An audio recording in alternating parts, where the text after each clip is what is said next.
Hi, my name is Sally Barnard, an artist, author, and spiritual experiencer.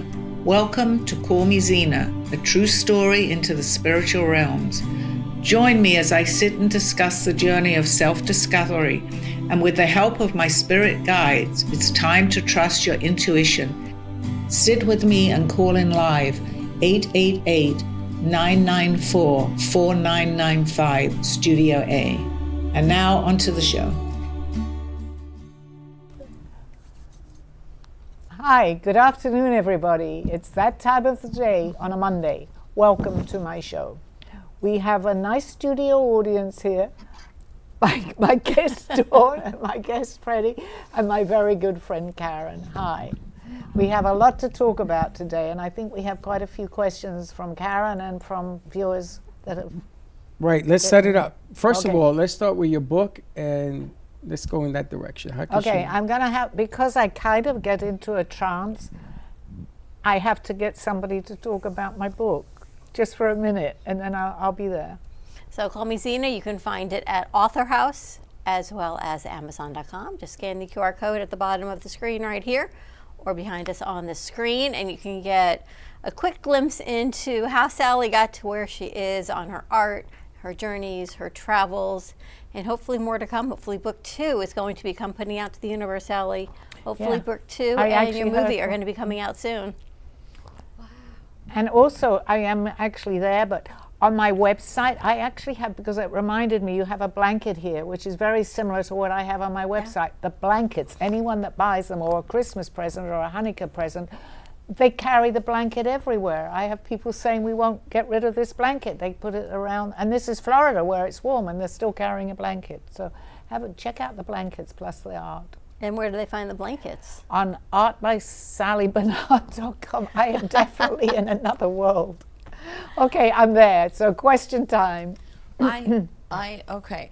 I asked this last week to a magician, and I was thinking of asking you.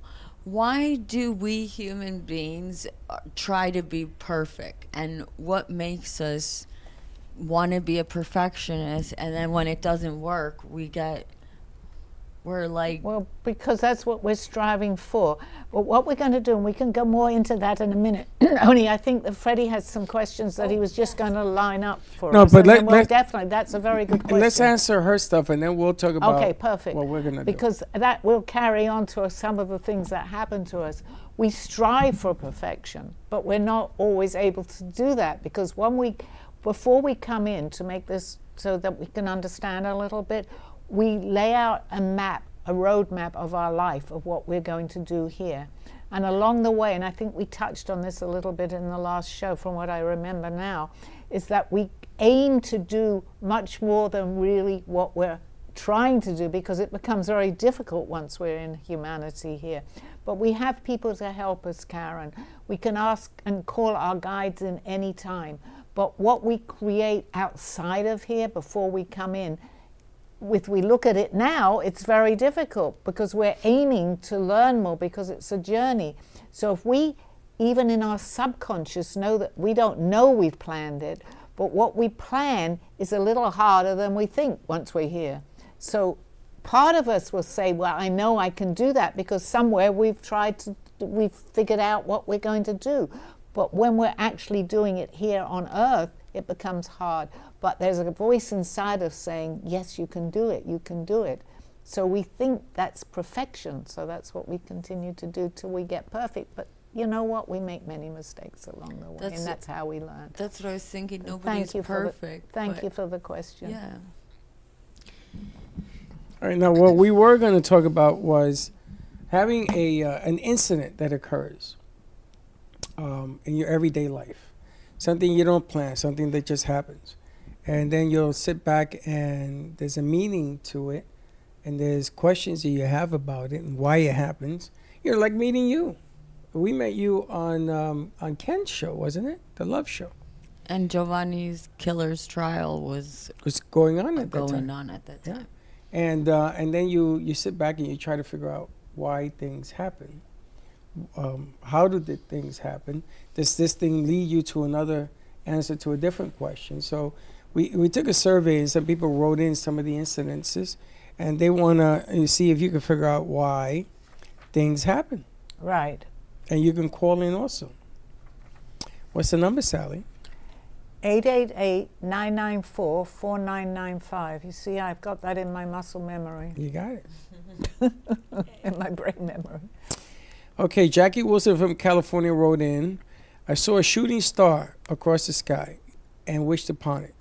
The next day, my wish came true. It felt like the universe was listening. Now, do you know how many people see shooting stars? And you know what? I love that, because if we're looking at a shooting star and we feel and we want to tell it what we want, we're believing in something, and that's half the battle towards what will happen.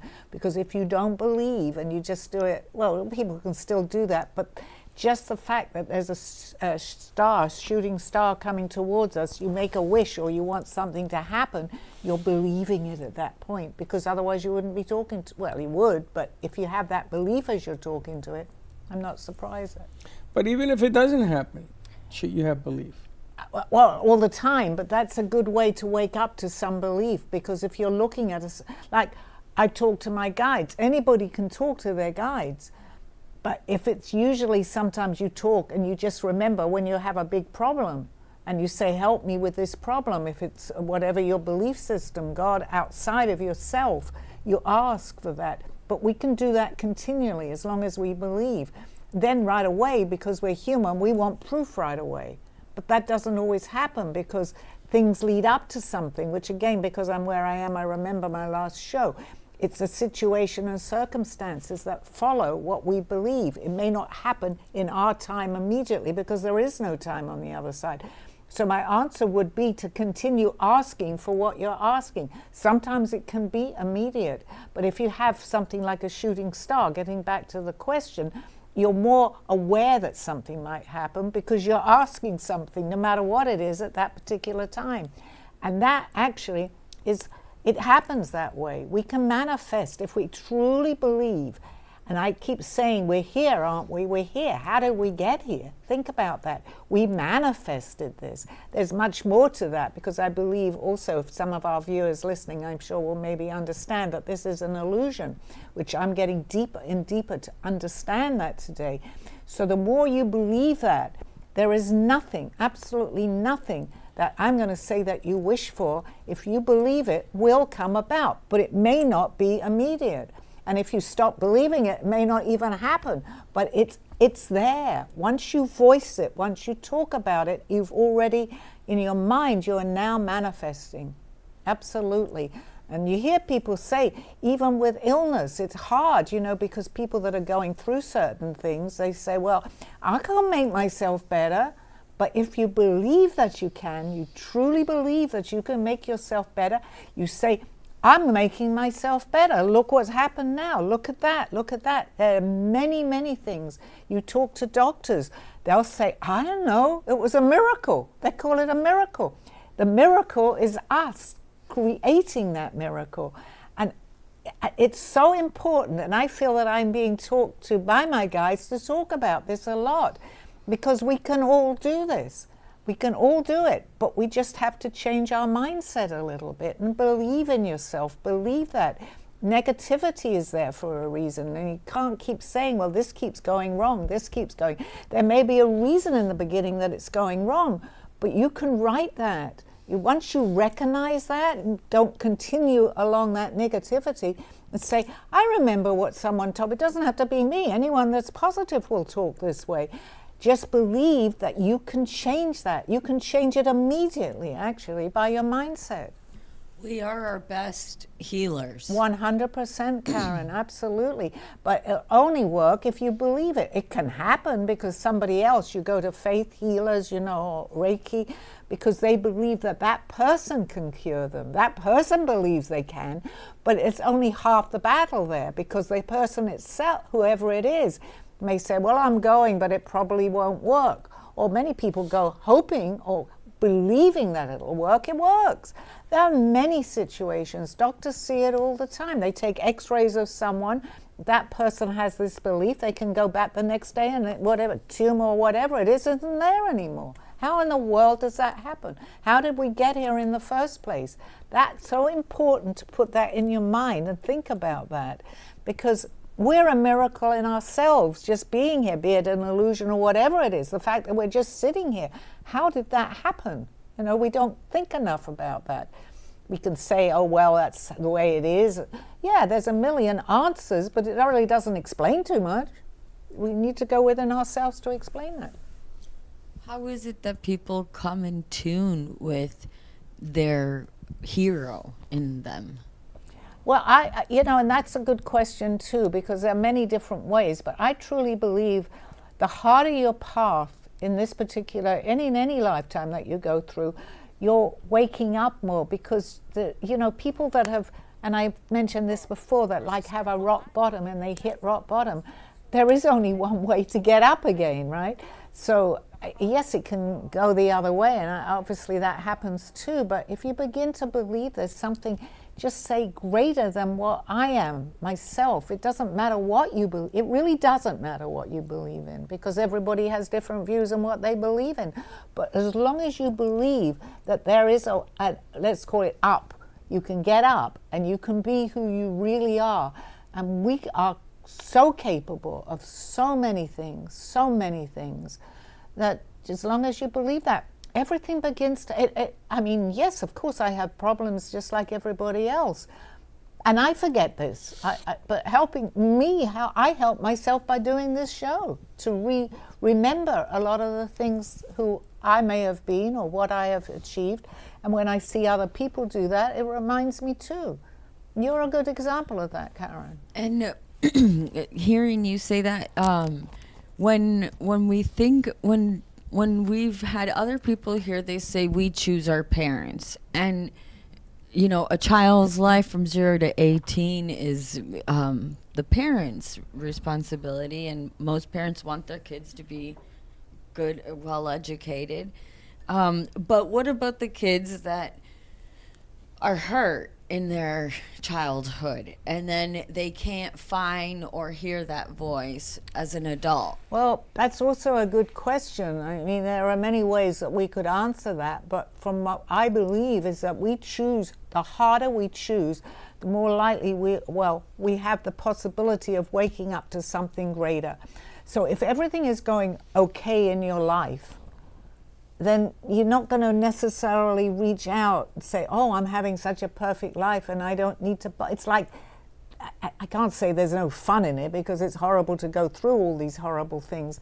But when you come out of it, you begin to say, I don't think this was just coincidence, all this happened. I think that I made that correct because I did that. And you begin to question yourself, you begin to see what you're doing, and you begin to see how well your life is going from where it was. However long, it could be the next day that you wake up to this, or it could be nearly a lifetime. I didn't wake up to what I have woken up to till I was quite, I'm older. But so I've had this, I never give my age because I'm not about to now, even though my guides are saying, don't have to give your age out. But, I was older. But I'd had all these things, but I didn't recognize it. And I had a very difficult life as a child. I mean, everybody's got a story, and I do have stories. There are people that have had worse. There are people that have had better, but it doesn't matter. It matters that you are where you are right now. And there's always a way out of this if it's hard. Are the angels with us always? Yeah, absolutely. We have guides, we have angels, we have our soul family. Doesn't always incarnate with us. They stay on the other side to help us. And actually, from what I understand, I'm going to call it my world, but I hear a lot of people talk about this, that before we come in, because we arrange our parents, we arrange all these difficulties so that we learn something and begin to understand this, and we can move to a higher frequency or dimension, however we want to put that. We arrange harder things than what we actually can even do here. And they warn us, in a way, not warn us, but they say that's going to be very difficult when you get to that point in your life, because there is no time. But because we're on a journey and we want to do this and graduate, so to speak, we pick harder things. So the harder things that we do, we're ending that particular lifetime on a higher frequency. but they tell us, we'll be with you. That's one thing they do say, and I feel that very strongly as you're going through, because you're going to find that very difficult. So the time to know that is when you're going through this. Call out to them. They're aware of this. So I know it's a little off the question, and I know we have quite a few other questions. It's a good part of the question, because people tell you that they believe. And there's always the question about, do you really believe? What is the depth of what you believe? Right. How deep does the well really run? Is it easier to say I believe than to prove you do? I told you the story that happened with the wedding, where we lost the marriage certificate, and nobody could find this certificate. It was nowhere to be found for 10 days, 8 days, 9 days, whatever. And we were walking into Walmart, and I said to Linda, if my father were alive, he would find it, because my father found everything. He found stolen vehicles. He found things missing, always. And so Linda started to pray in Walmart. Yes. Now, you think that's easy to do. Try it. Wow. And by the end of the day, they found the certificate in Georgia, in somebody's purse, where it had no business being. Well, that's how a negative is turned into a positive. There was no negative. The only negative was negative, she lost. It was never But lost. it was meant to show you Lost something. means never found. I agree, but at that particular time, for Linda to pray, it meant very strongly that she wanted to correct this. This story has a lot of meaning. Yeah, it does. It depends on who you are. Absolutely. It has a Freddie. meaning to the husband and the wife. It has a meaning to the mother. It has a meaning. There's different levels of meaning for this thing to be misplaced and then found, not even in the state that it was issued. But the reason I see, from my point of view, from, I'm going to call it my world, that happened was what an example of what we can do. Because yes, it meant, it had to be something that meant deeply to, like, the people that were concerned with the certificate.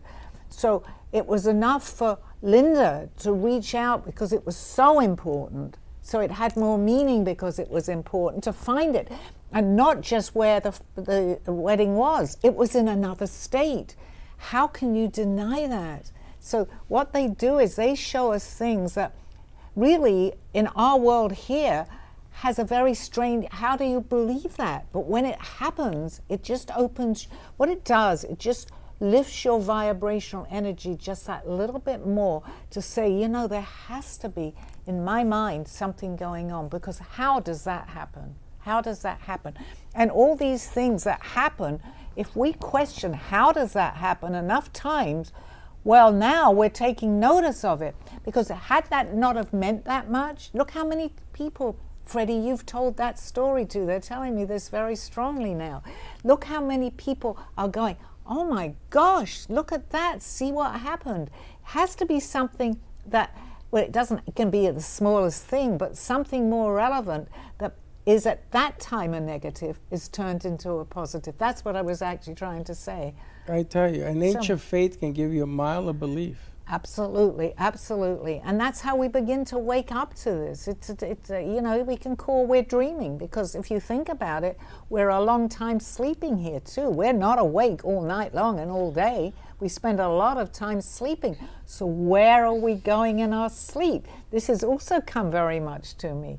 Where do we go? We have dreams, some of these dreams, and I listen to Shark Tank a lot, and many people come up with these amazing inventions, and how many people, I watch it every night, say, well, I had a dream, and then they've got this amazing invention. So I'm thinking, well, if that, you know, not one person, it happens a lot when they say, well, we had the dream, and that's how this invention came about. Think about that. Think about it. It's getting to the place that you have to be to learn something. It's how you get there. Our story is all different. And absolutely. When you're a child, when you're growing up, you get bullied and you have some mixed up messages. How does your inner self develop the understanding? It's entirely up to the person, Karen, because we've all, you know, some are worse than others, and it's how we accept it eventually. When you're going through it, it's very hard to accept some of these things when you realize, but I mean, in your situation, and I know your situation, so I'm not making light of it in any way whatsoever. But and I'm not saying the harder it is, because everything is hard for somebody at that particular time. It's all relevant, but yours happens to be really sad. But if you can come through that and you can begin to see the miracle of life itself and not dwell all the time on what, not you personally, on what we do, we're inclined to be the victim all the time. Well, being the victim, you're not going to see what you need to see.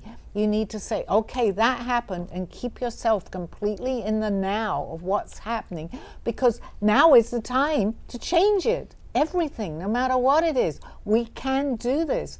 And the more and more that I hear this and think about it, it's such an important message, because the world is going through, and people, and I'm sure my listeners, because they're familiar with what's going on in the world, we're going through a shift right now. So more and more people are beginning to understand this message, not just mine, anybody that talks this way. 10, 15 years ago wasn't, we were shifting, but not that many people would even tune in. But today, when we talk about out of body and we talk about remote viewing and all these things that are happening to people, because we can get far more on the internet today because it reaches so many more. Everyone has a story. Some are much greater and sadder, but we all have something. Nobody comes through this life with nothing happening to them, because we're here for a reason and we're here to learn. Everybody's a different vehicle. Every single body, we're all, as they would say, and it's hard to understand that we are all connected. We also chose to be here at this particular time because right now the world is going through a tremendous amount. And the people that are following this type of, I'm going to say, journey that we're on, it's very important for them to speak out right now, to show people that there is a different way, because that negativity breeds negativity. Positivity breeds more positivity, and the world needs positivity. So we'll go to another question. I'm sorry, I didn't mean to stop you. No, we're good. I know we have quite a few here. Jackie Lee from New York writes, I had a vivid dream that felt so real. The next day I walked into a coffee shop and saw the person from my dream. It was very unsettling. So I guess she was dreaming of somebody who perhaps died? No, not necessarily, because I had a similar experience, only she's more aware of who she saw in her dream. Because my guide, who actually showed himself here, I always say in physicality, the night before, I'd had a dream with many messages. I won't go through it because I know I have a lot of regular viewers, so they kind of know my dream and how I could go to. But however, I dreamt and I didn't know the people in my dream. But then I meet someone the following day who happened to became my guide here, taps me on the shoulder, tells me exactly what my dream was. So then I realized that he was in my dream. I hadn't met him yet, so it's a similar thing. We can go into what we would call, because the present is all the time, the now is all the time. Are you talking about Aldo? Yes. Has anybody, I meant to ask you this a long time ago, has anybody else before Aldo ever been that, not as influential as he has been, but has anybody ever come into your life under that auspices, but not as that level? Yeah, that's a lovely question, because it's a perfect question for me, because I was thinking about that before. And now, over the years, many, not many, but I'm getting goosebumps. I was going back before Aldo, and even as when I was in my 20s or 30s, I met people that were trying to put me, I see them today. One very good example that you bring this up, but I didn't understand because I wasn't ready either. I was psychic, but I didn't really understand that. I was coming back from Michigan and I was at a crowded, in an airport. It wasn't that crowded because it was early in the morning, and suddenly from the other part of the airport, someone was coming through. And there was a couple of chairs, and there was some on her side where she was walking. But this lady, early in the morning, came and sat next to me waiting for the plane. We were obviously going on the same plane because I was at the same gate as her. And she starts to talk to me a bit. And, sometimes on an airplane you can't really be bothered. And I thought, well, that's all right because I'll be getting on the plane in a minute, so she'll be sitting somewhere else. No, we get on the plane, and sure enough, in the next seat, because it was allocated, was this same lady that had walked across the room to me to sit next to me at the gate. So I go, okay, well, we've got a few hours here, I may as well talk to her. But what she was talking about was all that I'm talking about now. She was giving me people, she was going to Florida, but she was catching another flight, so it wasn't West Palm where I was going into, but she's telling me, write down these names, you're going to meet this one, you're going to meet that one, you need to buy this book, The Purpose of Your Life, I remember exactly. Well, this was years before Aldo came in, but now I'm thinking about all these, I'm going to say missed opportunities, but not really, I just wasn't quite ready. And then there are several other where this had happened, and I'm thinking, oh my gosh, it took Aldo to give me something completely that I couldn't understand, that he entered a dream and he knew my dream the night before, and I became an artist, and that's what he told me, that's what they were telling me. So it had to be something really beyond anything that I could comprehend, and it came true. So yes, we get our messages. The thing is, I'm going to say timing, but there is no time. But when we actually are ready, the teachers appear. And we hear that all the time. As you were speaking, I was just thinking, when we have a pattern of living our life and we end up dying without ever changing that pattern, does that pattern go to another person to be able to change? Well, that's not everybody wakes up at the same time in lifetimes. There are many people that have chosen maybe not to. I can only talk for myself. But I know that I didn't take the opportunities that were presented to me when it was something completely, I'm going to say, out of this world that happened to me. But I think I must have decided that I was going to wake up. We call it waking up. I'm going to say lift my vibrational energy in this particular lifetime. Even the show, I've been here 3.5 years. I myself have learned a lot because I get questions, I tune into my guides, which if I had not come here, I've given psychic messages, but I do it more openly because it's an audience of many different questions. It's not just sitting in front of one person giving them their messages, that it's opening me up even more and more. But I would not, and this is coming to me now, been ready if I had not had an Aldo in my life when I did, because it was preparing me, and I feel that I definitely want to help people with this, to understand it. So it prepared me for this. My only regret is that Aldo is not sitting here, but he hears me. He can do more from the other side anyway, on the other side of the veil. So thank you. I'm rambling on about this. They're driving me nuts. I mean, physicality is one thing. To be here physically is one thing. To be here spiritually is another. If you can talk to a loved one that has passed, if they guide you and give you better examples, if they teach you that their life, when they were alive around us physically, doesn't go in vain because you carry on their beliefs and traditions, you become the vessel of something that you've been trying to learn all your life. And Aldo, he said to me all through his teachings to me, you will become, oh my gosh, his mouthpiece. He used to say that. He said, you will be my mouthpiece, because he was a very private person, although he helped me, but it was on a one-to-one. He could do amazing things, but he didn't have the ego or anything. I'm not going to say the drive, because if he was concentrating as he did on me, he had tremendous drive to pass this on to me, because that's what he had chosen. Many times I didn't really understand the extent of being his mouthpiece. I'm carrying it, so we call it forward right now, at what he has taught me, and whatever I can show you in my life what has happened. And if we all take time to go in within ourselves too, you think back, anybody that's even listening now, think about the things like I did with that lady at the airport, or many little things that are trying to open. It's all there. Everything is there. The signs are all there. We just got to be aware that they're there. Want to take a commercial break? Yes. I see the time. Let's take a commercial break. A commercial break. We will be back on the other side of this show. A true story, Call Me Zena, is the telling of Sally Barnard. Born in London, England at the end of the Second World War, she came into the U.S. in 1979. A mother of 2 and a grandmother of 4, she settled in Florida and worked in real estate. While going through a difficult time in her life, she was admitted into a hospital overnight in December of 2005.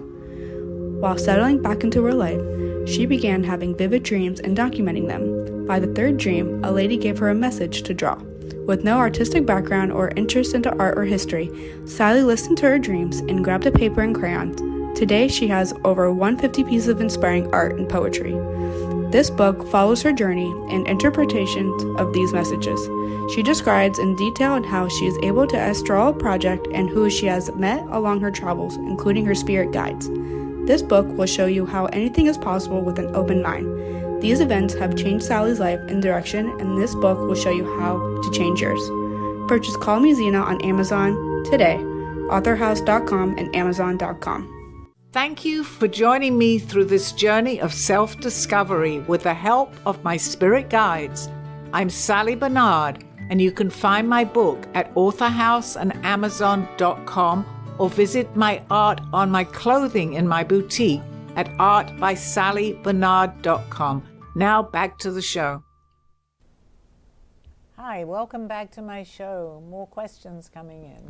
More questions. It's interesting that people can learn to be a vessel, even though they were searching for an answer all their lives. And it's not until reality sets in that you learn that lesson. And sometimes being the teacher is the lesson.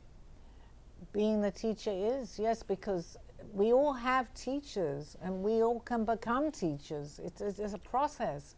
But that's, if we continue along that process, we all begin to wake up, but at different times. It could take another few lifetimes. That's right. It could take many lifetimes. And sometimes you got to see what's around you. So the next question from Ava Patel in Texas. I found a strange symbol etched into a tree by my house. As I touched it, I felt a sudden rush of energy. It was like I was tapped into something ancient. What can you tell me about this event?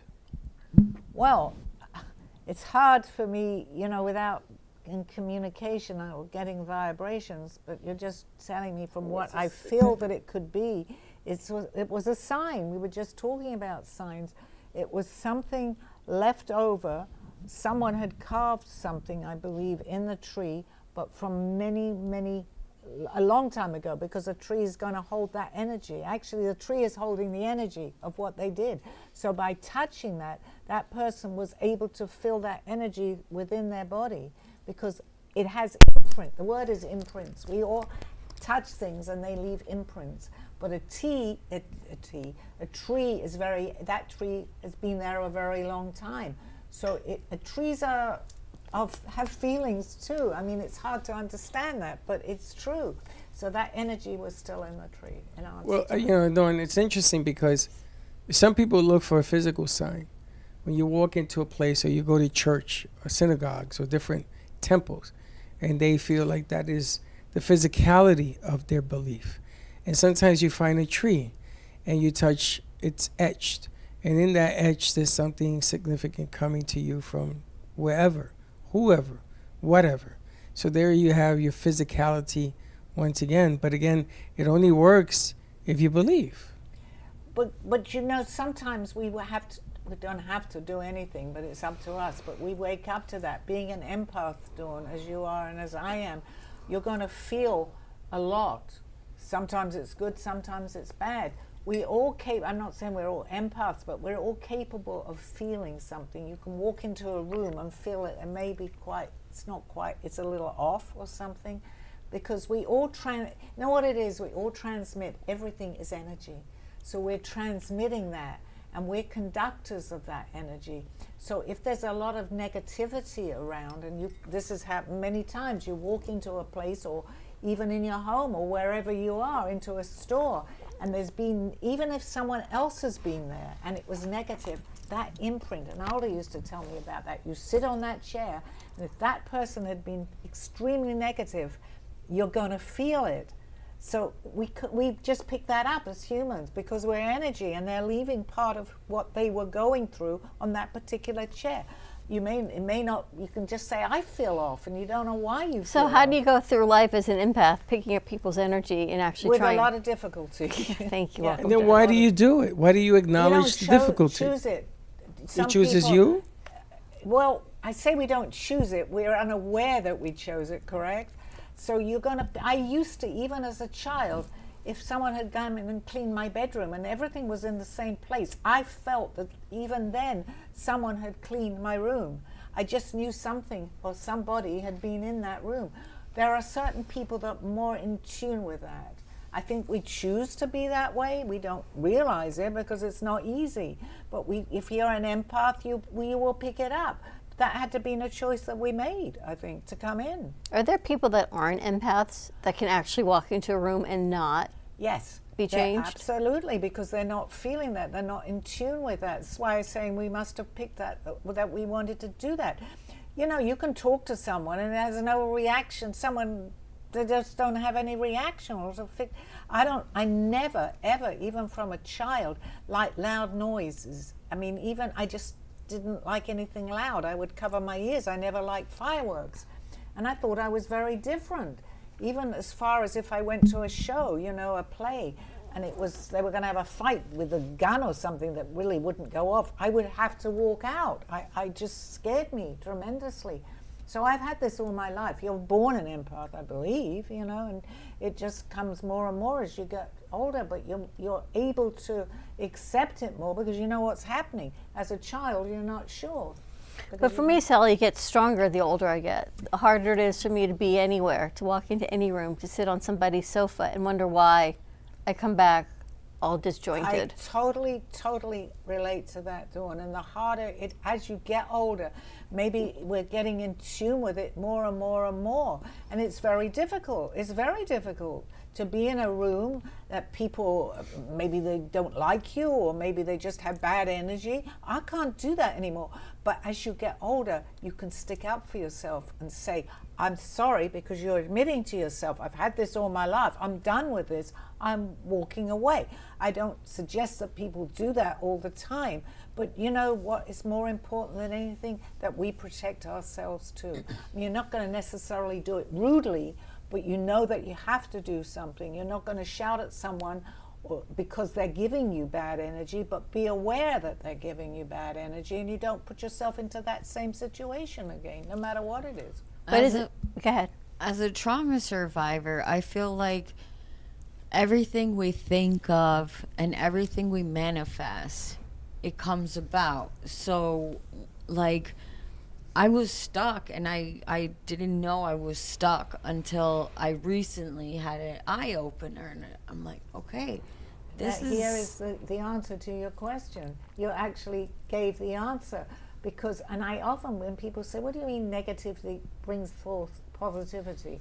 But if you haven't experienced it, once you start to feel it again and you can do certain things, it took something. I'm not, you know, without going into your story, you did have a horrible thing happen, but without experiencing some other things, let's do it a little lighter than what actually was, I believe, unbelievable, horrible, but you need to see the other side of it to experience what you're now going through, where you are now. It jump starts you on your journey. That's the best answer that they're telling me, because I'm getting a little confused. It jump starts you into a journey of believing, of understanding that we're capable of overcoming horrific things, because I'm going to say we're playing a game and we're all different people, partners. They're all like, we change costumes all the time. So we're here to follow our path and learn. And the more we can do that and understand that, it raises our vibrational energy. So eventually we're in the 3D, we can get to the 5D, and then we begin to see more. Because you can't take a lot of this garbage with you. You have to overcome it before you can raise your vibrations. We can go in and out, which I believe now I'm in the 5th dimension, but I can come back to our reality in the 3rd dimension. But the more and more it happens to people, and we tell people this, the more they'll stay longer, let's see, and you can see much more. There's other things there too that we have to overcome. Well, shouldn't people be more aware that if you want to see more, if you want to learn more, if you want to get answers, then you're going to have accountability to when you get there. So you can't say, me, oh my, what am I seeing? You can't say, wow, this is what it looks like. Can't do that. You're the one that wants to see it. So if you want to see it, then you got to man up, you got to stand up, and you got to learn from it. And then you have to teach from it. 100%. So absorbing it has nothing to do with what you were seeking. No, that's true. But if you absorb it and look at it, it's going to get you to that No, stage. no. You don't absorb it. That's a different No, word. well, I wouldn't have used the word, but you said absorb. So No, people say. Okay, so yes, because it's beginning to wake you up to where you're going. Because without that, or whatever it is that's happened to you, you have nothing else to because if everything was going right, let's say, or everything was going wrong, and that's different words, and words definitely have meaning, so I appreciate that, because it wasn't absorbing. We don't want to absorb that. But without having a path set with certain things that are going to happen, we won't get to where we're meant to go. We will eventually. But check it out. You didn't ask for a path. Aldo came to you and showed you. No, I did. You wanted to know. I didn't know that I did. But you wanted to know. Did you ask? Absolutely, 100%. Okay, so you asked. He had to. No, I hadn't at that point. But I was getting a lot of things happening in my life that, truthfully, I said, I'm done. I was done. So much. It was happening. I didn't want to, I'm going to say, absorb any more of it at that point. But Aldo picked his time to come to me because I say a year before, where he was in the same building as me, never approached me. So you can't even hear, they can't really interfere until we decide what we want to do. Nobody can go into your path and tell you something. They can try, but it's kind of interfering with your path. I was ready. I had a dream the night before that he was in it. You can change. We are the only ones that can change our path, and that's very important to know. Then you will find a flood of people coming in, and they'll help you, and but you have to be aware of it. It's complicated. Not everyone is an empath, right? I would say my answer, my immediate would be no, because we're not aware of it. But we're all basically the same. You know, we're good, bad, or whoever we are. We're humans in this human world playing games because we've been different characters in other lifetimes that are still with us in our, somewhere. Like they say, muscle memory, it is still there. So we're all psychic. We just don't know. We're all capable of manifesting. We don't know. And hopefully, not me just per se, many people that are trying to do what I'm doing here, to wake people up to that fact, to maybe change and lift this vibrational energy, because the world is going through this shift. But then I have to ask you, Sally, are we in the process of learning what we don't know, or are we in the process of learning how to handle it when we learn it? A little of both. And I often use this expression, which has come to me very frequently now, we don't know what we don't know. So when something happens, I mean, even with AI, if you talked about that many years ago, we didn't know. So now we know, and there's many more things that are going to happen. We know somewhere in our psyche, we just don't remember. So when these things happen, 100 years from now, look where we could be. We don't know what we don't know. I love that. We don't know what we don't know. Okay. Think about it. Even the phone. I used to say, people would say, you'll be able to talk to someone, you can see them. And I would say, I don't want to see somebody when I'm on the phone. I'd have to get ready. I'd have to do my hair. Well, that's commonplace today, right? You have another question? Jackson Davis from Georgia wrote, I saw something over the roof of my house, hovering over my house. Everyone said it was a UFO. I rubbed my eyes, but it was still there. And it stayed there for a very long time. I don't know what it was, but it wasn't from around here, meaning where they were. And I went inside to get my phone to take a picture, and when I came out, it was gone. It was a UFO. They made themselves welcome. Well, his question is, other people saw it. He wasn't alone. What's the message? That we're not alone. Absolutely, 100%. Why was his house picked? Well, it's not just his house. There are many other. They're going on all the time, and they're showing this now, even on the news, that they can't explain what they call the unexplainable. But there are many people that know that they exist.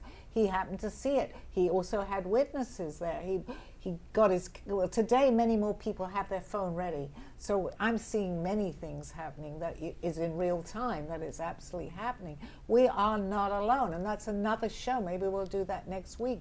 Because I think we all need to understand a little bit, because there will be disclosure. He was privy to something. Have to go to Georgia. Check this out. Well, it can be anywhere. I mean, we could walk outside here and they could have landed outside the studio. You don't know. Let's not do that. Okay, Michael Brown from Florida. No, I don't need that. I saw a ghostly figure in my house. At first, I thought it was my imagination. But then I felt a chill in the air, and it let me know that it was definitely there and not of this world. It was a ghost. It wasn't of this world. I mean, these are, they seem like they're unexplainable, but you know, so many people have had these things happen. So that's where the belief comes in. They're showing us something. You see something, you're feeling like goosebumps or getting cold. Then start to question it a little bit. Start to ask, start to pick up a book. Because I guarantee, and this happened, I can't guarantee it, but I'm saying this could happen because it happened to me when all these things happened. I was going to bookstores, which I really didn't go to that much because I was working and I didn't have the time. I would see the exact book. Forget Aldo coming into my life. I would be picking up books. The very first book that I ever picked up to show me that something more was going on. I went to an English boarding school. It happened to be in a castle. It was Battle Abbey, so it was like a castle. And I go into a bookstore, and they were outside for sale. And many others I picked up from that. The first thing I opened was my old school. I'm not in America. I'm in America, not in England. Wow. And there is a picture of my school. So now I'm thinking, wow, I need to pick up some more books because it led me on the path. I picked up so many on Egypt, on things that then I started drawing all this. That's how it all happened. Because I began to open up. I began to see something that was unexplainable for me to understand, that I pick up as a picture of my school in a bookstore that I had never gone into, and it's right there. That's difficult to understand when you don't, and it's difficult not to take that in and begin to want to understand. That's where the key is, to want to understand. Who sends the messages, the correct messages? The correct is not always correct, but we get messages all the time. It's up to us to, because they'll only do part of the work. They're there to guide us, Karen, but they will show us all the time. And you know, if you don't feel good, I don't have fear, so I believe that I'm not going to get the wrong messages, because I believe Aldo, he was able to do it here, he certainly can do it on the other side of the veil. But we all get messages. If you feel that you're not doing something right, it could be that someone else has maybe interfered, or it just isn't right for you. So always go with your gut. And if it's something you're not sure, go in a little bit more once you become aware of this.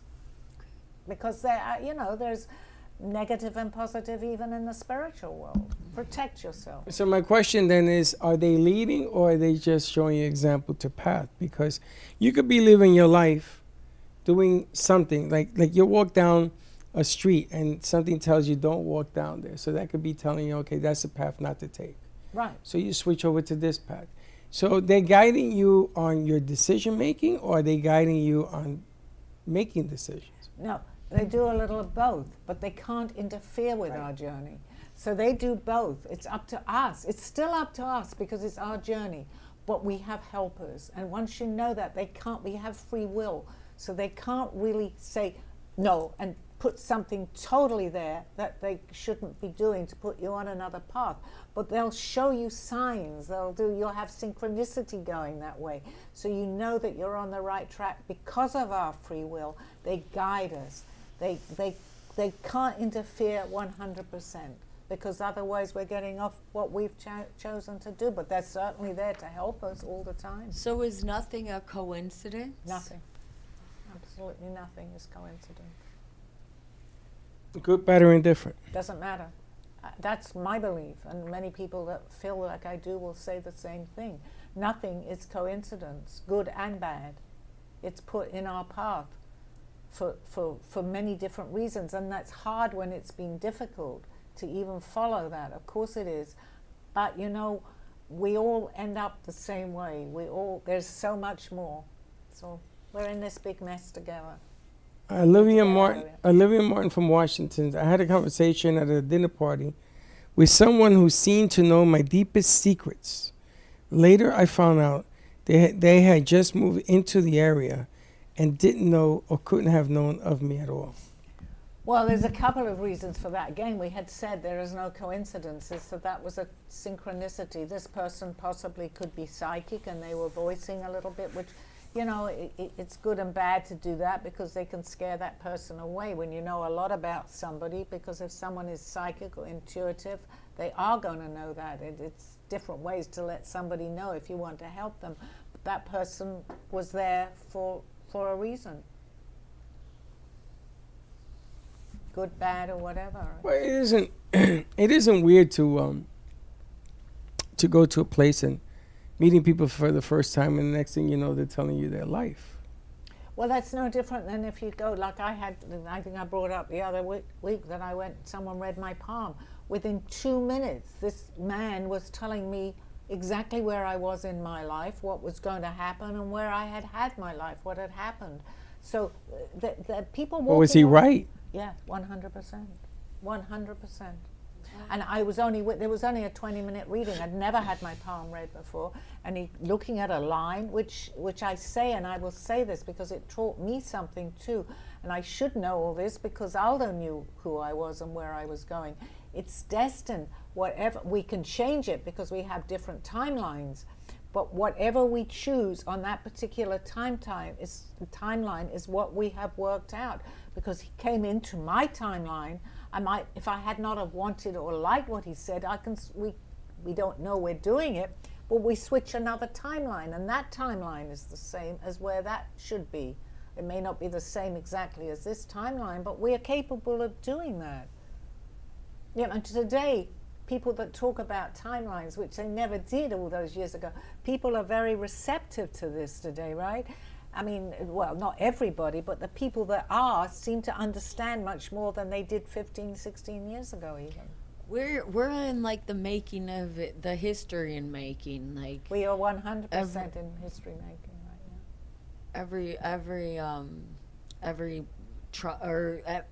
Every tragedy or every everything dream has a meaning. Because if you look at Earth itself, Earth has a consciousness. That's the best way to describe it without going into all the things of how this could happen. Earth has a consciousness, and Earth has gone through a lot right now.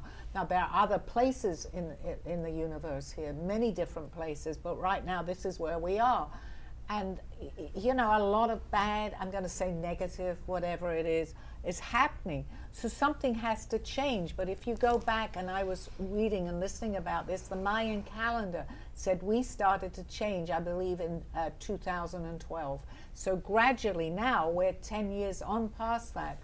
We're right in the middle, near the end of this shift, which they call it. And many people will talk about the shift. They may not always understand, and I'm learning much more as every day goes by. That we need to wake up to what we're talking about here, because we don't want it to tip too much into the negative. We need to bring it out of that and start to begin to understand that there's so much more. We could be living such a different type of life. What makes a voiceless person have a voice? That's a very good question, and maybe a difficult question to even answer, Karen, but it's up to us to have that voice. I couldn't be talking the way, let's say I was voiceless up until maybe 25 years ago, because I did start, like I had already started my journey, but it took a lot for me to even open up, and it took 18, 19 years ago for someone to come into my life to make me talk about this. It took up to 3.5 years ago. I had talked, but not openly like this. I had given workshops. I was painting, which I couldn't do. I needed to tell that part of the story. But for my own example, I have really only opened up completely having a show, because I'm spreading more into the airways here. So, you know, and I hope that I'm an example for other people that feel that something's happening, to share it. How you share it is entirely up to ourselves. But this, I can say, I wish I had done this 20 years ago, but I really wouldn't have been ready. So my timing was now. For anybody out there, I'm not the only one, there are many people out there. Dawn and Freddie sitting here. You've opened up a lot, Dawn. And you're very quiet today, but I know you're sitting there. Some of the things that you have said have been absolutely amazing. And it's good that we open up like that, because even if it was just one or two people that heard what you said, not just me sitting here, or even Freddie, and certainly, especially you, Karen, you're helping someone else. Because that's all, I'm going to say, we're in this mess together. We need to pass it on, anything. Well, I guess the opportunity to observe Karen today talking to you, because sometimes different people need to hear the messages. So there's no coincidence that she's here today and she's here for your show. Absolutely. So today's an opportunity for her to learn from what you have to say. And vice versa, because I don't know half of what I should be knowing. We're all ready, we're all learning, and your story, one day we'll talk about it more openly perhaps on our show. But we all have a message, but we have to be ready to tell that message too, because otherwise it's not going to have the impact. Like you said, we're our own best doctor or we're our own worst enemy. Yeah. So it's what we choose to manifest. Exactly, and it's all about, again, I'm going to say the timing and when we do that. But you know, what is timing? Because there really is no timing. It's when we feel that we're ready. And honestly, once you begin to open that up, and we've talked often here, look at the people that have come into the studio. I walked in here, I did not know Freddie or Dawn. And however, look, and all the things that we can share together, that I didn't know you, I didn't say, oh, I'm coming into this studio, we're going to talk about all this. I didn't know. I didn't even know what I was going to talk about, other than what had happened to me with my art. Because my art was one of the reasons I guess I came in here. But I wonder why you would even think you could be your own worst enemy. Because God never put us here to be our own worst enemy. But yet we are. We say things to ourselves that we would never say to another person. That's why Lorena, she was saying, look in the mirror and say, I love you, because it's really hard for you to actually look at your image and be like, I love you, and feel 100% about that. Because but yet the key is here, believe it, even if you don't understand it, Karen.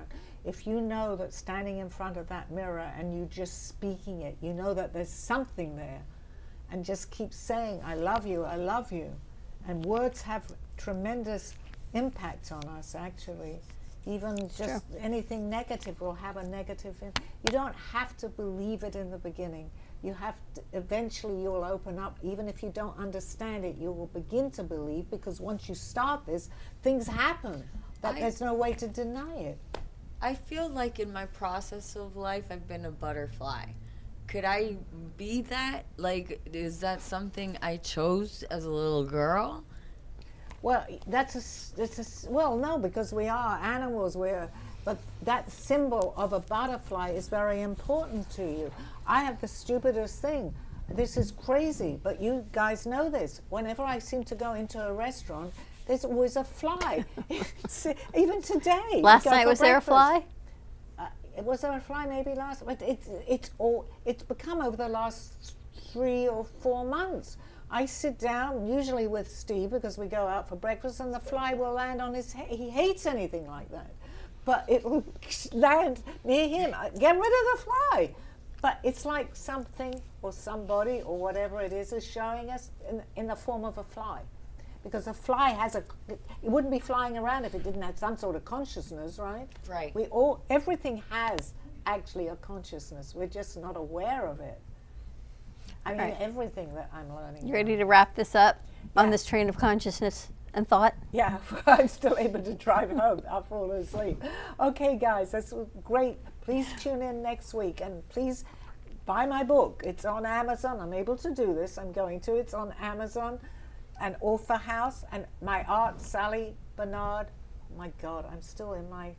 I can answer any question, but when I have to... Art by Sally Barnard. You can follow her on social media, on Facebook, on YouTube. Call Me Zena, because that is her alter ego. But yes, definitely get her book. Tune in on Mondays right here at 2:30 for Call Me Zena. And write in any more questions, because we seem to get a lot written in on Mondays. I have a good one here. Okay. Should we leave a cliffhanger? Yes, yes. Still like a 30 seconds? Okay. Yeah. A cliffhanger. I don't want you to answer it. Till next week. Abigail White from Ohio wrote, I heard a voice whisper my name in an empty room. It was soft but clear. I didn't know who it was, what it was, but it scared me. Should I learn or be afraid of this? That's a great question. It is. We'll read it again next week on the opening of the show. More to come. See you next week. Same time, same place. You have been watching Call Me Zena with your host, Sally Barnard. As an artist, author, and spiritual experiencer, know that you can always seek me out for resources by visiting artbysallybarnard.com. Join us next week, Mondays at 2:30. Have a blessed day.